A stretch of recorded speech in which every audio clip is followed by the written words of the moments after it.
Dear students, इस video lecture में हम CSS कम्बिनेटर्स की बात करेंगे और ये देखेंगे कि किस तरह CSS कम्बिनेटर्स को यूज़ करते हुए हम मुख्तलिफ एलिमेंट्स पे स्टाइल अप्लाई कर सकते हैं।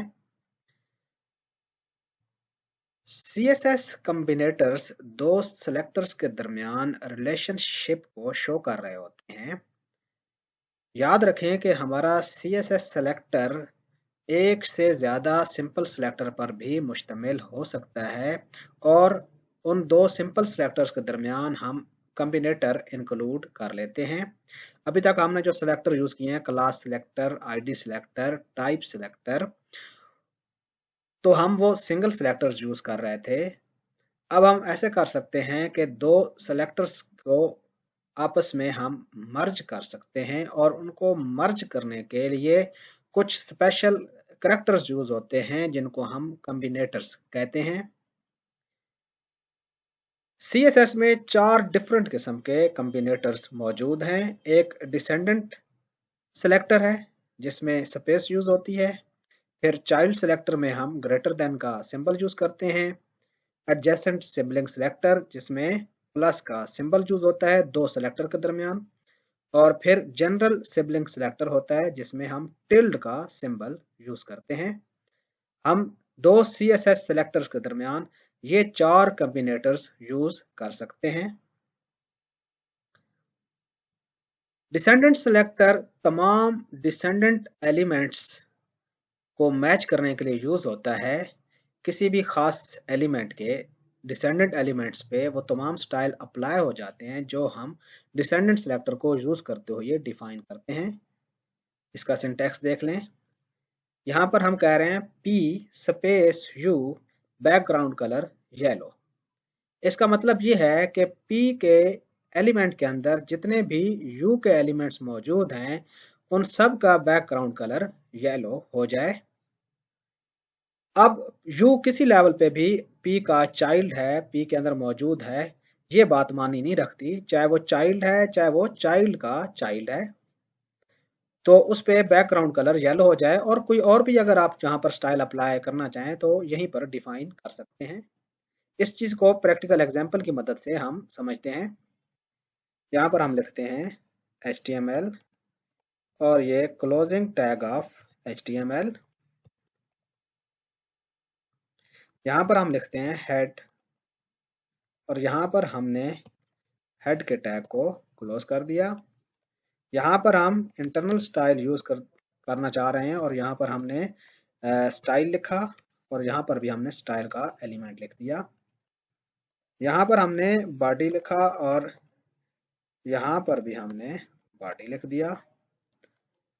यहाँ पर हमने लिखा P और यहाँ पर हमने लिखा JavaScript is a programming language.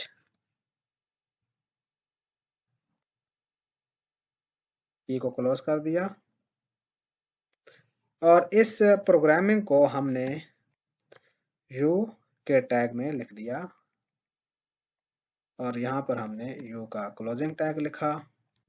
Underline के अलावा हम चाहते हैं कि ये इटैलिक भी हो जाए, तो यहाँ पर हमने I लिखा और यहाँ पर भी हमने I लिखा। यहाँ लैंग्वेज के बारे में हम सिर्फ ये चाहते हैं कि ये सिर्फ अंडरलाइंड हो, इटैलिक ना हो, तो इसको भी हमने U के टैग में लिख दिया। यहाँ पर हम कुछ स्टाइल लिखना चाहते हैं, हम यहाँ पर ये लिखेंगे P स्पेस U। अब U, यहाँ पर U से मुराद ये है कि किसी भी लेवल पे P के अंदर अगर U का टैग यूज हुआ है तो उस पर स्टाइल अप्लाई होना है। क्यों? क्योंकि हमने स्पेस का जो करेक्टर है वो यूज किया है। यहाँ पर हम स्पेस प्रोवाइड कर रहे हैं और यहाँ पर हम लिखते हैं background dash colour let's say yellow और हम यहाँ पर लिखते हैं font family let's say Arial. इसको हम इस तरह भी लिख सकते हैं कि एक लाइन पे एक जो है स्टेटमेंट मौजूद हो ताकि ये रीडेबल हो। अब अगर हम यहाँ पर एक और टैग लिख लें H1 और यहाँ पर हम लिखें प्रोग्रामिंग लैंग्वेजेस और यहाँ पर हमने H1 को क्लोज कर दिया और हम चाहते हैं कि ये जो लैंग्वेज है ये अंडरलाइन हो। यहाँ पर हमने U लिख दिया और यहाँ पर हमने U का टैग क्लोज कर दिया। अब ये वाला जो U है ये P में मौजूद नहीं है बल्कि H1 के एलिमेंट में नेस्टेड है, ये इसका चाइल्ड है, तो इस पे ये वाला स्टाइल अप्लाई नहीं होगा, बल्कि हम ये क्या चाह रहे हैं कि P के तमाम डिसेंडेंट्स, तमाम चाइल्ड्स और चाइल्ड्स के चाइल्ड्स जो किसी भी लेवल पे हों उन सब पे ये वाला स्टाइल अप्लाई हो जाए। तो हमारा प्रोग्रामिंग ये वाला जो वर्ड है ये चूंकि यू के टैग में मौजूद है तो इसका बैकग्राउंड कलर भी येलो हो जाएगा और ये भी जो लैंग्वेज है ये भी इसका भी बैकग्राउंड कलर येलो होगा और फॉन्ट फैमिली एरियल होगा। ये इसका पी का चाइल्ड है और ये पी के चाइल्ड आई का चाइल्ड है। तो ये यही समझें कि ये पी जो है ये इस वाले यू का ग्रेट पेरेंट है, ग्रैंड पेरेंट, और इस वाले यू का पेरेंट है। इसको हम सेव करते हैं।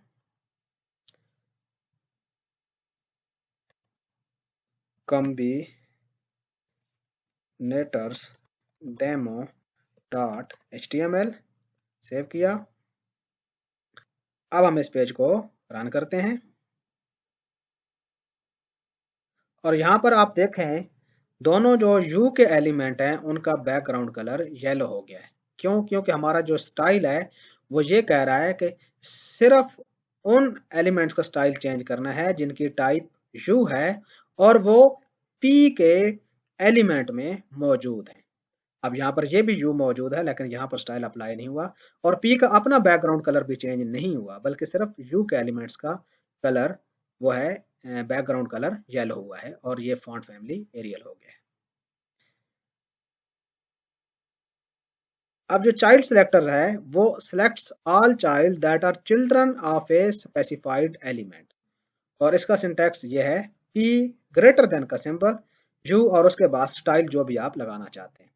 ये सिर्फ और सिर्फ उन यू वाले एलिमेंट्स पे अप्लाई होगा जो पी के फर्स्ट चाइल्ड हैं, यानी कि ग्रैंड चाइल्ड नहीं है, डायरेक्ट चाइल्ड है। यहाँ पर देखें ये वाला जो यू एलिमेंट है ये पी का डायरेक्ट चाइल्ड नहीं है बल्कि ये आई का चाइल्ड है और आई पी का चाइल्ड है।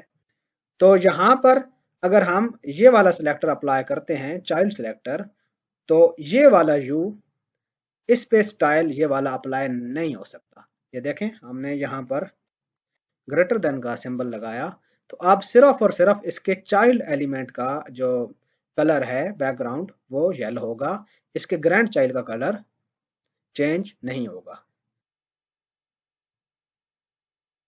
कंट्रोल एस किया, रिफ्रेश किया,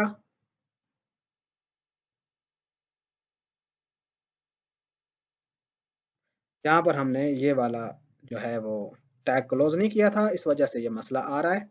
अब आप देखें अब ये इसका जो यू वाला चाइल्ड है ये वाला डायरेक्ट जो चाइल्ड है पी का उसका बैकग्राउंड कलर चेंज हो गया। अब हमारे पास एडजेसेंट सिबलिंग सिलेक्टर है, वो तमाम सिबलिंग्स सिलेक्ट करता है जो कि बिल्कुल उसके साथ वाले सिबलिंग्स होते हैं। एडजेसेंट सिबलिंग से मुराद दोनों का जो है वो सेम पेरेंट होना चाहिए और यहाँ पर एडजेसेंट से मीन्स ये कि इमीडिएटली जो बाद में सिबलिंग है उसकी बात हो रही है। फॉर एग्जांपल यहाँ पर हम ने ये H1 लिखा हुआ है और हम एक P और लिख लेते हैं। यहाँ पर हम टेक्स्ट लिख रहे हैं C# is a server side programming language और JavaScript is a programming language. ये क्लाइंट साइड और जावा जो है वो सर्वर साइड दोनों पे यूज हो सकती है। अब हम यहाँ पर ये लिखते हैं H1 और यहाँ पर जो सिंबल यूज होता है सिबलिंग के लिए वो है प्लस का, H2 + P कलर रेड। अब हमारे पास ये H1 है, यहाँ पर हमने H1 लिखा प्लस उसके बाद हमने P लिखा और हम ये वाला स्टाइल अप्लाई कर रहे हैं। तो यहाँ पर हम ये कहना चाह रहे हैं कि H1 के फौरन बाद जो P है उसका बैकग्राउंड कलर येलो हो जाए और फॉन्ट फैमिली एरियल हो जाए। तो सिर्फ यहाँ पर ये वाला स्टाइल अप्लाई होगा, इस वाले P पे स्टाइल अप्लाई नहीं होगा। हैं तो ये सब सिबलिंग्स, क्योंकि इन सब का पेरेंट क्या है, इन तीनों का पेरेंट H1 का भी, P का भी और इस P का भी बॉडी है। आप देख सकते हैं कि ये P किसी और एलिमेंट में नेस्टेड नहीं है, बल्कि इस P का पेरेंट भी बॉडी है, इसका भी बॉडी है, इसका बॉडी है, जो तीनों सिबलिंग्स हैं। लेकिन ये वाला जो सिबलिंग है ये एडजेसेंट सिबलिंग है H1 का। रिफ्रेश। अब आप देखें कि हमने क्या कहा कि H1 का कलर आपने नहीं चेंज करना। ये देखें हम कह रहे हैं H1 नहीं, बल्कि H1 का जो एडजेसेंट सिबलिंग है और उसकी टाइप जो है वो P है, तो वहां पर ये स्टाइल अप्लाई हो। तो सिर्फ और सिर्फ यहां पर ये वाला स्टाइल अप्लाई होगा। अब एक जनरल सिबलिंग सिलेक्टर है, वो तमाम सिबलिंग्स को सिलेक्ट कर लेता है। लेट्स से इसका सिंटैक्स ये है कि अगर आपने कहा H2 टिल्ड P, तो इससे मुराद जितने भी H2 के बाद P वाले पैराग्राफ्स हैं और वो उसके सिबलिंग हैं, यानी एक ही लेवल मौजूद हैं, उनका कलर रेड हो जाए। अब यहाँ पर अगर हम H1 के साथ टिल लगा दें, कंट्रोल S कर दिया, तो हम ये कह रहे हैं H1 के जितने भी जनरल सिबलिंग एक लेवल पे जो टाइप के मौजूद है, P के टाइप के टैग्स, उन सब पे ये वाला स्टाइल अप्लाई हो जाए। अब हम इसको रिफ्रेश करते हैं, तो जब हम रिफ्रेश करेंगे तो ये दोनों का जो बैकग्राउंड कलर है वो येलो हो चुका होगा। ये देखें, ये है जनरल सिबलिंग। तो ये चार कम्बिनेटर्स हैं, इनको हम इस तरह से भी यूज कर सकते हैं। फॉर एग्जांपल हम यहाँ पर लिखते हैं रेड क्लास और ब्लू कलर क्लास, और हम उस हिसाब से जो है सिबलिंग्स अप्लाई करना चाहते हैं। तो यहाँ पर हम लेट से लिखते हैं क्लास रेड कलर, और यहाँ पर हम लिखते हैं क्लास ब्लू कलर, और यहाँ पर हम एक और पैराग्राफ भी यूज कर लेते हैं और इसकी टाइप भी हम ब्लू कलर कर देते हैं, और यहाँ पर हम लिख लेते हैं जावा।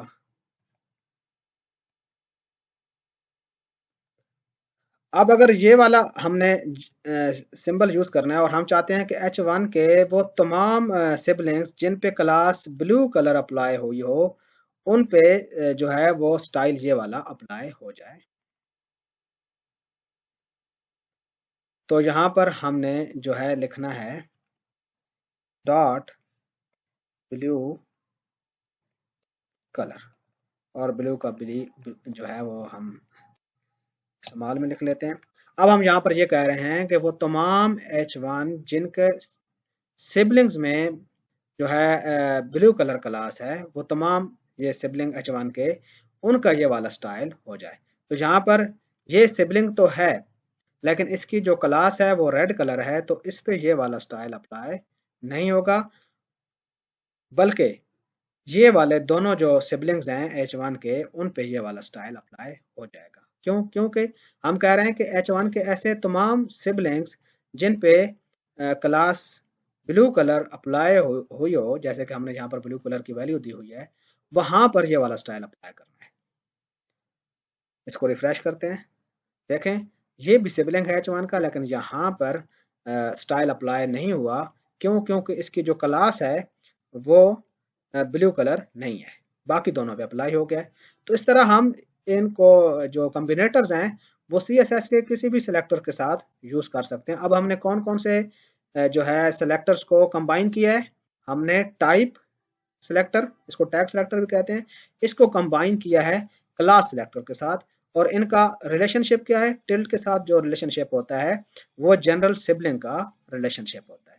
तो इस तरह आप टैग सिलेक्टर को भी आपस में कंबाइन कर सकते हैं, क्लास सिलेक्टर को भी कर सकते हैं। जिस तरह अभी हमने ये किया हुआ है, ये टाइप और क्लास को हमने कंबाइन किया हुआ है। ये CSS कम्बिनेटर्स के मुख्तलिफ सिंबल्स हैं, और इस तरह से मुझे उम्मीद है कि आपको CSS कम्बिनेटर्स की अच्छी तरह से समझ आ गई होगी। इसके साथ ही हमारा ये वाला वीडियो लेक्चर ख़त्म हुआ। Stay blessed.